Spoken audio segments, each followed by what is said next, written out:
Welcome back to Armed Dad. Thank you again for joining me. As always, I'm your host, Warren. I've been into firearms for over 20 years now, and I really enjoy the space, and I'm a huge supporter of the Second Amendment, which brings us to our Freedom Friday. Well, I have some really interesting stuff to bring to you today. Well, one interesting thing. Recently, on the Glenn Beck show, we got to see somebody that sits in political office make it make sense.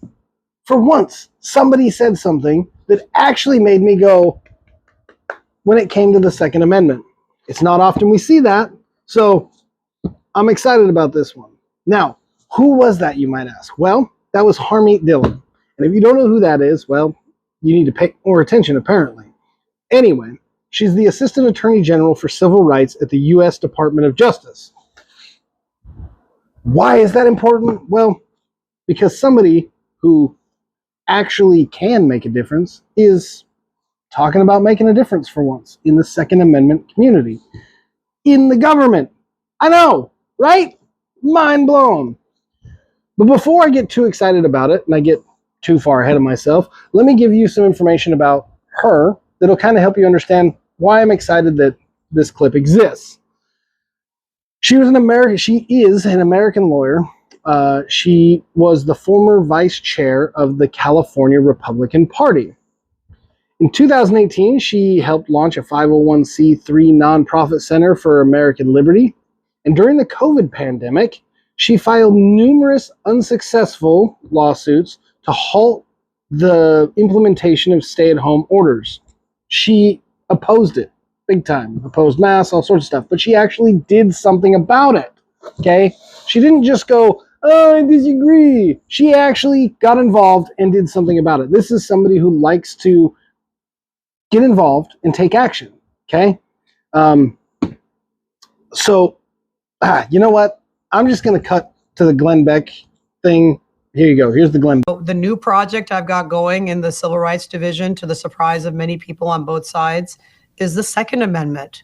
Who's protecting the Second Amendment in the federal government? Prior Republican administrations haven't paid a lot of attention to affirmatively doing that. But, you know, in the wake of clear guidance from the United States Supreme Court protecting our right to, own and use firearms in most circumstances throughout the United States, city after city, state after state are eviscerating those rights. They're mocking the Supreme Court by passing laws that make it virtually impossible. Colorado just passed a law that is extremely onerous and imposes a financial burden on gun ownership. California is wink, wink, nudge, nudge, allowing you to apply for concealed carry in multiple places, and then they don't staff the departments that do the interviews. DC, I came here to DC. I have firearm. I'm a firearms owner. I inquired about the process. It's months before I can get an appointment with the chief of police or the police department to even apply to exercise my Second Amendment rights. Well, I'm exercised about that. I'm not happy about that. And I might be doing something about that. New York has a host of laws that are different in upstate New York and different in New York City, and they all violate the Constitution. So we will be working together to make this a focus of the Civil Rights Division, challenging state law that violates fundamental civil rights in the Civil Rights Division. Bravo, bravo. Now, there's a big difference between saying something and doing something. However, in the case of Harmeet Dhillon, I don't think we need to worry so much about whether or not she will do something. It's about how much she'll be able to accomplish in the next few years. Because this clearly is a woman who, when she is dedicated to something, is willing to put the time in to do something about it. We've seen it.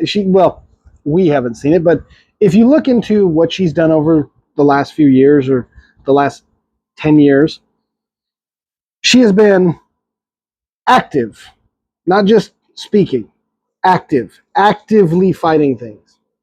This is massively valuable. And I don't think she's getting enough credit in this space for simply standing up and just saying it. She openly talks about how these states mock the Supreme Court by trying to pass more of these rules. That they take one thing that's already been ruled on and they just kind of twist it a little bit and they put the words over here and they try to pass it through again. And a lot of the time, things like that pass. Look at the state of California. Half of those things shouldn't be laws. Yet, here we sit talking about it because it's a law. Now, there's another one coming up. If you don't pay much attention to other states, you probably should, because typically when these things start happening, there's a lot of banter from the ATF, and they start thinking that they're going to be able to make this a national thing or a federal thing. They're going to pass it, and they're going to shoot your dog over it. But we got to be careful with that. Let's get back to Washington State, the law that they're trying to pass right now. Well, not law, bill they're trying to pass right now. They've got a bill that they're putting in that is talking about how they're trying to require you to get a license to purchase a firearm. This goes beyond anything you could ever imagine. I thought that the Constitution made it perfectly clear that things that were rights were not allowed to be made into licenses, or that you couldn't require people to have to do something to hold those rights, because we all hold those rights. Every single one of us has these rights. They're not something granted to us by the government, which means they're not allowed to take it away. Yet here we sit having this debate again. Washington State's doing something incredibly unconstitutional. Massively. And man, am I glad I got out of there. But I didn't leave because I wasn't afraid to fight, or that I was afraid to argue and get involved. I was involved in a few groups that were fighting back against some of this. But sometimes there's just a lot of overwhelmingness to it, because people openly vote to remove their rights all the time. And if you're one of those people who's made it this far in my video, bravo to you for making it this far with somebody that you massively disagree with. And if you want to leave a hateful comment, I appreciate it. It boosts the algorithm. Thank you. Anyway, if you're one of those people and you're still sitting here, what I'd like to pose to you is this question. If it wasn't firearms, if it wasn't Second Amendment, let's say it was your First Amendment right, that the state decided they were going to pass a bill that you have to obtain a license in order to openly speak, or to wear a shirt that said something, or anything that could be offensive to somebody else, or potentially harmful if somebody read it mentally, that you had to obtain this license. Would you stand up then? Would you say, well, hold on, I have the freedom of speech. You can't tell me I have to get a license to be able to talk. More than likely, most of the country would stand up. I would hope we would. My God, we come from a ton of people over history that stood up for things like this and wouldn't allow it to happen. Yet here we sit, debating whether or not our rights are on the table for voting. They shouldn't be. No matter what right it is, it shouldn't be on the table to vote it away. The right exists, plain and simple. I thought that the Constitution was abundantly clear that the right of the people to keep and bear arms shall not be infringed, meant that the right of the people to keep and bear arms shall not be infringed. However, again, people continue to vote these stupid bills into practice and then wonder why we're losing our freedoms. Well, it's simple. Let's look at all of the other countries that have, been disarmed. Let's look at American history.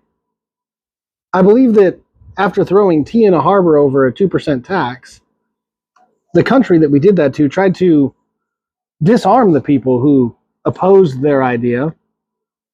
And when they attempted to disarm them, something happened. Something happened. I'm not a historian, but I know it was very important. Thus, turning us into what we are now. Americans. Free Americans. Rights. And yet here we are, trying to cheer on somebody who's just trying to restore us back to what we originally always were, and what we always will be, and what we are. Just because these laws have been filed and done, and they do this, and the ATF shoots puppies and kittens and whatever else they do, doesn't mean that your rights have actually changed. Your rights are still your rights. Yet somehow, we've been bullied into believing that we have to follow these unconstitutional laws, and there's no way to stop it because modern civilization says so. Well, to me, that's a bunch of... Anyway, we've all seen this happen time and time again. We go to, say, COVID, when masks became mandatory. We all just accepted it. Well, not everybody accepted it. But people around the country accepted it. But here's how crazy it was. It was stupid. Why? Because I personally watched a woman walk out of Walmart with a shopping cart full of bags, push it to her car, put the groceries away, take her gloves off that she had on, reach into her door, put a cigarette in her mouth, smoke it for a few minutes, then walk back over to the cart, take the cigarette out of her mouth, stick it on the handle of the cart she was protecting herself from, and pushed it straight into the return, sticking the cigarette back in her mouth and walking to her car. Every other thing that she did, putting the gloves on, all of it, completely negated all of that. So even if she was going to stop the germs of the deadly, dangerous COVID virus getting into her system, none of it actually did any good. Just like the masks really didn't do any good. And yet we allow these kind of rules to be implemented on us. What happened to America that we just sit by and let people get away with it? I'm, for one, glad to see Harmeet Dhillon standing up and saying something on such a broad table and saying, you know what? This is crap. That's the most lawyer way to say this is crap. This is bullshit. I'm going to say it. Because, quite honestly, we should be sick of it. And I hope that you will get involved and become part of the solution as we move forward towards restoring our Second Amendment rights. Because it's got to end sometime. We've got to quit allowing them to walk all over us and pass these laws. And I'm glad to see somebody sitting in the Department of Justice who's actually willing to open up and say they're going to do it. So hopefully in the future, we see her doing some amazing things in the next hopefully the next few months. But over the next few years, I hope to see us make massive changes into the way that our Second Amendment is treated. Because it's still a right, no matter how you feel about it. Your feelings can be hurt. Doesn't change the rights. My feelings could be hurt by something someone might say to me. Not going to happen, but my feelings don't change the right. It shouldn't happen for the Second Amendment either. So, stop letting it happen. Thank you for watching the video. As always, don't forget to hit the subscribe button. Don't forget the notification button so you get told the next time a video drops. And go ahead and click that like button since you made it this far. Seriously, it really helps the algorithm. I'd appreciate the like. Just click the like. I know you watched it. Click the like. And if you got any comments you want to make, feel free to. I don't block comments. I'm not afraid of your words. I like talking. So, thank you. I enjoy good conversation. Click on the comment. Don't forget you can also follow along on Instagram at armdad.yt for more content. Again, thank you. And until next time, put your mask on. I don't know. I'm done.